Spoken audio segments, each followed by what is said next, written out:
그의 충격적인 발언으로 회의장이 발칵 뒤집혔습니다. 세계 최정상 석학들 앞에서 단 한 나라의 이름이 거론되자 일부는 비웃었고 일부는 조용히 숨을 죽였습니다. 값싼 인건비에 기대어 성장한 나라, 선진국 기술을 흉내내는 작고 보잘것없는 나라라고 생각했던 한국. 그러나 오늘 국제 세미나장에서 그녀는 충격과 혼란을 감추지 못했습니다. 단 몇 분 만에 모든 인식이 뒤바뀌는 사건이 벌어진 것입니다. 도대체 무슨 일이 있었던 걸까요? 안녕하세요. 저는 UN 산하국제환경단체 Green Future의 리사 하워드라고 합니다. 오늘은 세계과학기술 정상회의에 참석하게 됐죠. 대표로서의 책임감이 무겁게 느껴집니다. 이 회의는 각국의 과학기술 성과를 나누는 자리인데 저는 내심 한국의 발표 시간이 다가오는 걸 보며 냉소를 감출 수 없었어요. 산 깎고 강 파괴하는 나라가 환경 선진국이라고? 우스운 소리야. 저는 중얼거렸습니다. 옆자리에 앉은 중국과 사우디아라비아 대표들이 저의 얘기에 미소를 지었어요. 중국 대표가 낮은 목소리로 속삭였죠. 환경 파괴로 돈 번 나라가 무슨 대단한 얘기를 하겠어. 그냥 형식적인 발표겠지. 저는 고개를 끄덕이며 동의했습니다. 마음속으로는 한국이 뭘 안다고 환경 보호를 논하는 자리에 참석한 걸까 하는 생각이 들었어요. 그때 무대 위로 한 남자가 올라섰습니다. 강지원 박사, 한국 대표 연구자였죠. 저는 그가 어떤 변명과 포장된 이야기를 늘어놓을지 호기심 반, 냉소 반으로 지켜봤어요. 회의장 여기저기서 작은 웃음소리와 수군거림이 들렸지만 강지원 박사의 표정은 흔들림이 없었습니다. 오히려 당당하고 침착했죠. 그의 눈빛에는 확신과 또 어떤 단단함이 보였어요. 안녕하십니까. 대한민국 자원환경연구원의 강지원입니다. 그의 목소리는 예상보다 힘이 있었습니다. 오늘 저는 작지만 강한 나라, 대한민국이 어떻게 모래 자원을 통해 세계 과학기술의 미래를 열어가고 있는지 말씀드리겠습니다. 조롱 섞인 시선들 속에서도 그의 자세는 흔들림이 없었어요. 저는 그의 당당함에 잠시 넋을 잃었다가 곧 마음을 다잡았습니다. 어차피 포장된 이야기겠지 생각하며 팔짱을 꼈죠. 하지만 그의 흔들림 없는 태도와 자신감 넘치는 발표 시작에 내 안에 어떤 부분이 흔들리는 느낌이 들었어요. 저는 그가 말하는 한국의 모래에 대한 이야기를 들으며 의도치 않게 그의 발표에 집중하게 되었습니다. 조롱하러 왔던 마음이 잠시 호기심으로 바뀌었죠. 과연 이 작은 나라가 무엇을 보여줄 수 있을까 하는 생각이 들었어요. 강지원 박사의 발표를 들으며 제 마음속 깊은 곳에서 오래된 기억이 되살아났습니다. 20년 전 제 아버지는 한국의 한 대기업을 상대로 환경오염 소송을 진행했었죠. 아버지는 국제환경 변호사로 그 기업이 미국 영토에서 저질렀던 환경 파괴 행위를 고발했어요. 리사, 정의는 반드시 이긴다.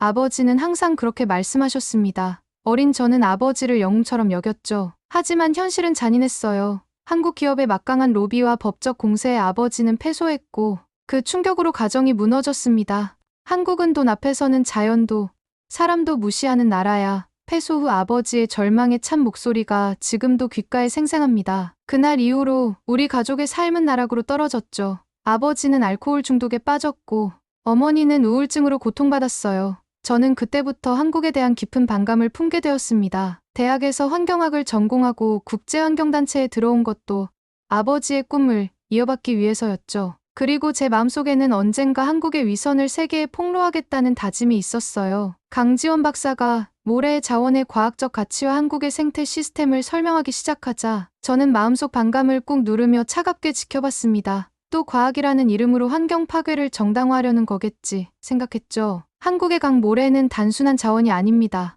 강지원 박사의 말이 이어졌어요. 우리는 자연이 주는 선물을 존중하며 그것을 인류의 미래를 위해 연구해왔습니다. 그의 말 한마디 한마디가 제 가슴에 날카로운 가시처럼 박혔습니다. 자연을 존중한다고? 내 아버지의 인생을 망친 그 나라가 분노가 치밀어 올랐지만 전문가로서의 냉정함을 유지하려 애썼어요. 회의장을 둘러보니 다른 나라 대표들도 처음에는 의심스러운 표정이었지만 점차 강지원의 말에 귀를 기울이는 모습이 보였습니다. 저는 그들이 한국의 말에 현혹되지 않기를 바라며 팔짱을 꽉 끼고 앉아 있었죠. 하지만 제 안에서는 이상한 호기심이 자라나고 있었어요. 강지원 박사는 프레젠테이션 화면을 넘기며 놀라운 데이터를 공개했습니다. 현대문명의 핵심 자원, 그것이 바로 모래입니다. 세계 자원 소비량에서 모래는 석유 다음인 2위를 차지하고 있죠. 회의장에 잠시 술렁임이 일었어요. 저도 놀랐습니다. 모래가 그렇게 중요한 자원이라니 처음 듣는 이야기였죠. 그런데 모든 모래가 다 똑같은 가치를 지니는 것은 아닙니다. 강지원 박사는 계속해서 설명했어요. 사막의 모래는 입자가 둥글고 매끄러워 건설이나 산업용으로 부적합하죠. 반면 강에서 오랜 시간 자연적으로 형성된 모래는 각이 져있어 결합력이 뛰어나고 특히 한국의 강 모래는 불순물이 적어 반도체 제조에 최적화되어 있습니다. 그리고 바로 이 고순도 모래를 기반으로 대한민국은 세계 최고의 반도체 산업을 일구었습니다. 회의장 스크린에는 삼성전자, SK, 한국 반도체 기업들의 세계 시장 점유율 그래프가 펼쳐졌어요. 2000년 약 23%에서 시작해 2025년에는 73%에 이르는 압도적인 성장세로 점유율 1위, 미국의 마이크론은 22.5% 그리고 기타 기업들이 나머지 6.2% 차지했습니다. 한국은 단순히 원료를 가진 나라가 아닙니다. 고순도 웨이퍼 제조, 미세회로 가공, 초미세 공정 반도체 생산까지 세계 최고의 기술을 독자적으로 발전시켰습니다. 스크린에는 전 세계 반도체 점유율 1위, AI, 자율주행, 우주항공 산업의 심장, 한국 반도체. 한국이 없다면 오늘날 인공지능 혁명도 스마트폰 시대도 없었습니다. 저는 예상치 못한 체계적이고 과학적인 설명에 순간 당황했습니다. 머릿속으로는 어디까지나 포장된 거겠지 라고 생각하려 했지만 그의 논리는 빈틈없었죠. 현재 세계는 모래 부족 위기에 직면해 있습니다. 특히 건설용 모래는 이미 심각한 수준이죠. 하지만 더 중요한 것은 첨단 산업에 필요한 고순도 모래입니다. 스마트폰, 컴퓨터, 자동차의 반도체 생산에 필수적인 자원이에요. 강지원 박사는 한국 강 모래의 현미경 분석 사진을 보여주었습니다. 놀랍게도 한국의 강 모래는 순도와 결정 구조가 다른 어떤 나라의 모래보다 뛰어났어요. 저는 자료를 보며 눈을 의심할 수밖에 없었죠. 한국은 작은 나라입니다. 하지만 우리 땅의 모래 한 알에는 세계 최고 기술의 비밀이 담겨 있습니다. 한국은 산과 강이 많은 지형적 특성 덕분에 좋은 모래 자원을 가지고 있습니다. 다만 이것이 중요한 이유는 한국이 수십 년에 걸쳐 모래를 활용하는 기술과 노하우를 축적했다는 점입니다. 초기에는 건설용으로, 이후에는 산업용으로, 그리고 결국에는 반도체 생산에 필요한 초정밀 가공 기술로 발전시켰죠. 이런 과정을 통해 한국은 석경, 실리콘, 웨이퍼, 반도체라는 가치 사슬의 핵심 부분에서 독보적인 기술력을 확보하게 되었습니다. 그의 말에 회의장은 이제 완전히 조용해졌어요. 저는 머릿속이 복잡해졌습니다. 한국이 정말 이런 과학적 가치를 가진 자원을 보유하고 있다고? 그럼 왜 아버지의 일은? 의문이 꼬리에 꼬리를 물었죠. 강지원 박사가 계속해서 펼치는 데이터와 분석은 거짓말처럼 보이지 않았어요. 그것은 오랜 연구와 과학적 검증을 거친 사실들이었습니다. 저는 내 믿음이 흔들리는 것을 느끼며 불안해졌죠. 만약 한국이 정말 이런 과학적 우월성을 가지고 있다면 내가 지금까지 믿어온 것들은 무엇이었을까요? 강지원 박사는 단순한 자원 보유국이 아닌 한국만의 독특한 모델을 설명하기 시작했습니다. 한국의 강점은 단순히 좋은 모래를 가진 것이 아닙니다. 그것을 가공하는 기술, 인재를 육성하는 교육 시스템, 그리고 자원을 친환경적으로 관리하는 전체 시스템에 있습니다. 그는 한국의 산업 발전사를 보여주었어요. 1970년대 건설업으로 시작해 전자산업을 거쳐 현재는 세계 최고의 반도체 강국이 된 과정이었죠. 놀라웠던 점은 이 모든 발전 과정에서 한국이 환경규제와 친환경 기술 발전을 병행해왔다는 사실이었습니다. 1990년대부터 대한민국은 모래 채취로 인한 환경 파괴를 최소화하기 위해 세계 최초로 생태 모래 채취법을 개발했습니다. 강바닥의 일부만 선택적으로 채취하고 나머지는 생태계를 위해 보존하는 방식이죠. 저는 그의 말을 듣고 의아했어요. 그럼 왜 아버지의 소송에서는 환경 파괴가 있었던 거지? 의문이 들었지만 계속해서 발표에 집중했습니다. 강지원 박사는 이어서 한국의 모래 가공 1세대인 고 임영훈 교수의 철학을 소개했죠. 임영훈 교수님은 환경과 공존하는 개발이라는 철학을 가지고 계셨습니다. 자연을 이길 수 있는 기술은 없다. 자연과 조화를 이루는 기술만이 미래를 열 수 있다. 라는 말씀을 항상 하셨죠. 이 말에 저는 복잡한 감정이 밀려왔습니다. 제가 알고 있던 한국의 모습과는 너무나 달랐어요. 하지만 여전히 의심을 놓을 수 없었죠. 이건 단지 발표용 포장에 불과할 거야. 강지원 박사는 이어서 한국의 모래 재활용 시스템을 설명했습니다. 건설 폐기물에서 모래를 추출해 다시 사용하는 순환 시스템이었죠. 이 기술로 한국은 자연에서 채취하는 모래의 양을 30%나 줄였다고 해요. 우리는 자원이 부족한 나라입니다. 그래서 더 아끼고 더 효율적으로 사용하는 방법을 연구해왔어요. 이것이 바로 한국형 자원 관리의 핵심입니다. 저는 그의 말을 듣고 있으면서도 내 안에 두 가지 마음이 충돌하는 것을 느꼈습니다. 한편으로는 여전히 한국에 대한 반감이 있었지만 다른 한편으로는 그들의 기술과 철학에 감탄하는 마음이 자라고 있었죠.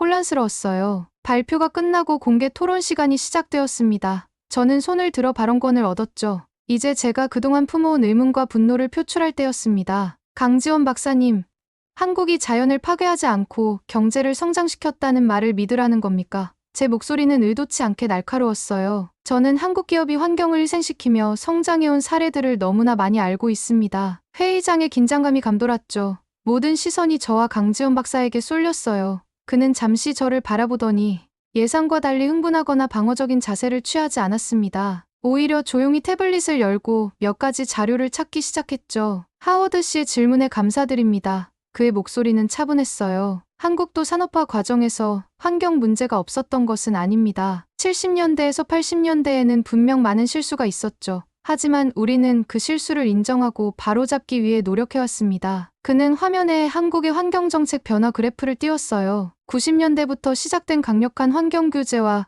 그에 따른 오염도 감소가 명확하게 나타났습니다. 한국은 세계 최초로 모래 채취 금지 구역을 지정했습니다. 또한 재생모래 순환기술을 독자 개발해 자연에서 채취하는 양을 지속적으로 줄여왔죠. 저는 반박하려 했지만 그가 보여주는 데이터는 명확했어요. 한국의 환경보호 지표는 미국과 유럽보다도 더 빠르게 개선되고 있었습니다. 중국 대표가 끼어들었죠. 하지만 모래 채취는 필연적으로 강생태계를 파괴합니다. 한국도 예외일 수 없을 텐데요. 강지원 박사는 미소를 지으며 또 다른 자료를 보여주었어요. 이것은 한국의 유수생태 보존법에 따른 모래 채취 가이드라인입니다. 우리는 강의 일부 구역만 제한적으로 활용하고 나머지는 절대 보존구역으로 지정합니다. 그 결과 채취 구역 인근의 생물 다양성이 오히려 증가했다는 연구 결과가 나왔죠. 사우디 대표도 의문을 제기했지만 강지원 박사의 논리와 데이터 앞에서는 무너질 수밖에 없었어요. 저는 그가 준비해온 완벽한 자료들에 당황했습니다. 이건 단순한 포장이 아니었어요. 실제로 한국은 환경과 개발의 균형을 이루기 위해 노력해왔던 것 같았습니다. 저는 마지막으로 용기를 내어 질문했어요. 그렇다면 왜 20년 전 한국 기업들은 국제 환경 소송에서 책임을 인정하지 않았나요? 강지원 박사의 표정이 잠시 굳었다가 곧 진지하게 답했습니다. 특정 사례를 말씀하시는 것 같은데 모든 나라와 기업에는 부끄러운 역사가 있습니다. 중요한 것은 그것을 인정하고 바로잡으려는 의지죠. 한국이 지금 보여드리는 모든 기술과 시스템은 과거의 실수를 반복하지 않기 위한 노력의 결과입니다. 그의 정직하고 담담한 답변에 제 마음속 무언가가 흔들렸습니다. 이것은 제가 20년간 믿어온 한국의 이미지와는 너무나 달랐어요. 강지원 박사의 발표는 이어졌습니다. 그는 한국이 산업화와 동시에 추진해온 강과 산 복원 프로젝트를 소개했어요. 청계천 복원 사업은 세계적인 도시 생태 복원의 모범 사례로 꼽힙니다. 콘크리트로 덮인 하천을 자연 상태로 되돌려 도시 속 생태계를 부활시킨 거죠. 스크린에는 복원 전후의 모습이 대비되어 나타났습니다. 회색빛 콘크리트 아래 흐르던 오염된 물이 시민들이 즐겨 찾는 생명력 넘치는 하천으로 변모한 모습이었어요. 저는 그 변화에 감탄할 수밖에 없었죠. 또한 한국은 세계 최초로 순환 모래 경제를 구축했습니다. 건설 폐기물에서 모래를 재생하고 초정밀 가공 기술로 반도체용 고순도 모래를 생산하죠. 이 과정에서 탄소 배출량도 기존 방식보다 40% 감소시켰습니다. 한국식 친환경 순환 경제 시스템의 다이어그램이 화면에 나타났어요. 자원 채취부터 재활용까지 모든 단계가 환경 영향을 최소화하도록 설계되어 있었습니다. 놀라웠죠. 그리고 우리는 지난해부터 탄소 저감 건설 기술을 전 세계에 무상으로 공개하고 있습니다. 개발도상국들이 환경 파괴 없이 성장할 수 있도록 돕기 위해서죠. 저는 차가운 현실에 직면하고 있었어요. 제가 20년간 증오해온 한국이 오히려 선진국 중 가장 먼저 지속 가능한 미래를 준비하고 있었다는 사실에 충격을 받았습니다. 한국은 작은 나라입니다. 자원도 적고 국토도 좁죠.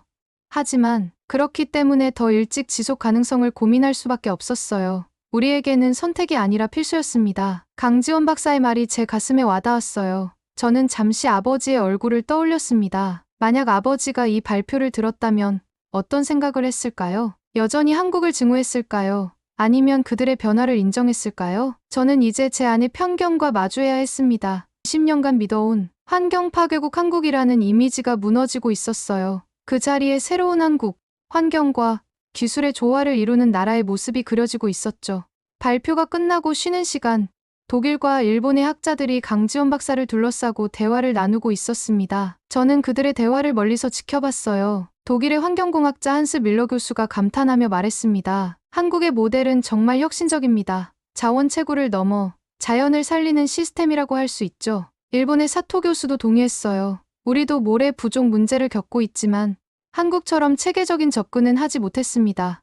배울 점이 많군요. 저는 그들의 칭찬에 혼란스러웠습니다. 제가 알던 한국은 환경을 파괴하는 나라였는데 이제는 환경 선진국으로 인정받고 있었어요. 무언가 큰 오해가 있었던 걸까요? 용기를 내어 강지원 박사에게 다가갔습니다. 잠시 시간 좀 내주실 수 있을까요? 저는 떨리는 목소리로 물었어요. 강지원 박사는 미소를 지으며 고개를 끄덕였죠. 우리는 회의장 밖 작은 테라스로 나왔습니다. 봄바람이 살랑거렸어요. 당신들은 왜 그렇게까지 자연을 지키려 했나요? 제 질문은 단순했지만 10년간의 의문이 담겨 있었습니다. 강지원 박사는 잠시 하늘을 바라보더니 잔잔히 답했어요. 우리는 작지만 소중한 땅을 지키기 위해 싸웠습니다. 그리고 그 땅이 곧 우리의 미래니까요. 그의 말에는 깊은 진심이 느껴졌습니다. 저는 처음으로 마음을 열고 그의 이야기를 들었어요. 한국은 과거에 많은 실수를 했습니다. 산업화 초기에는 환경보다 성장을 중시했죠. 하지만 우리는 그 대가를 뼈저리게 느꼈어요.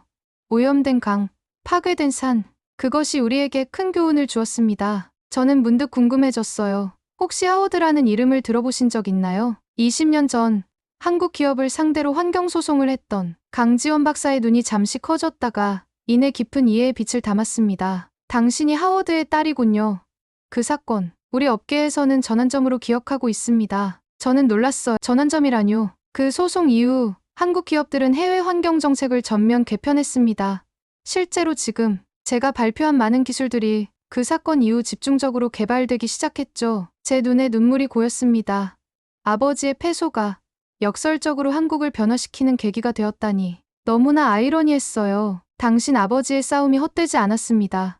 리사 하워드 씨, 강지원 박사의 말에 저는 더 이상 감정을 억누를 수 없었어요. 정상회의 마지막 날, 폐막 연설자로 각 단체 대표들이 소감을 말하는 시간이 마련되었습니다. 제 차례가 되자 심장이 터질 듯이 뛰었어요. 연단에 올라 마이크 앞에 섰을 때 준비해온 원고를 내려다보았지만 갑자기 그 말들이 진실되게 느껴지지 않았습니다. 깊게 숨을 들이마시고 저는 원고를 접었어요. 그리고 마음에서 우러나오는 말을 하기로 했죠. 일주일 전, 저는 이 자리에 한국을 비판하기 위해 왔습니다. 제 목소리가 회의장에 울려 퍼졌어요. 10년간 저는 한국을 환경 파괴의 상징으로 여겨왔죠. 하지만 이번 회의를 통해 제가 얼마나 편협했는지 깨달았습니다. 회의장이 조용해졌어요. 모든 시선이 저에게 쏠렸죠. 진짜 지속 가능한 미래를 대한민국은 이미 걷고 있었습니다. 그들은 실수를 인정하고 바로잡으며 환경과 기술의 조화를 이루어 왔어요. 제가 그동안 보지 못했던 진실입니다. 저는 잠시 목이 메었습니다. 10년간의 편견을 공개적으로 인정하는 것은 쉽지 않았어요. 하지만 진실을 말해야 했죠.